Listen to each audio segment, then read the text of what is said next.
அவர் வசனம் சொல்லுது, அவர் தழும்புகளால் நீங்கள் சுகமானீர்கள்.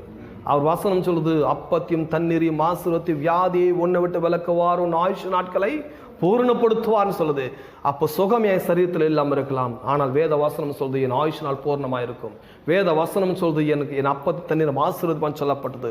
நோய்கள் விலகும் என்று சொல்லப்பட்டது. இந்த ஆலயத்தில் நோய்களோடும் பலவீனங்களோடும் நீங்கள் வந்திருப்பீங்கன்னு சொன்னால் உங்களுக்கு சுகம் வேற ஏதாச்சும் ஒரு ரூபத்தில் வரும்னு எதிர்பார்க்காதீங்க. அப்படி எதிர்பார்த்து பெரிய முட்டாள்தனம். சுகம் இந்த ரூபத்தில் தான் வரும்.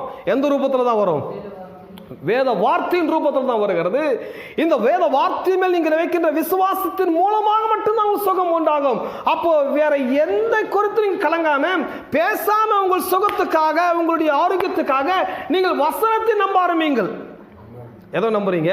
அது எப்பேற்பட்ட நோயா இருக்கட்டும், எப்பேற்பட்ட வியாதியா இருக்கட்டும், எப்பேற்பட்ட சூழ்நிலையா இருக்கட்டும், கண்டிப்பாக அது 100% மாறும்.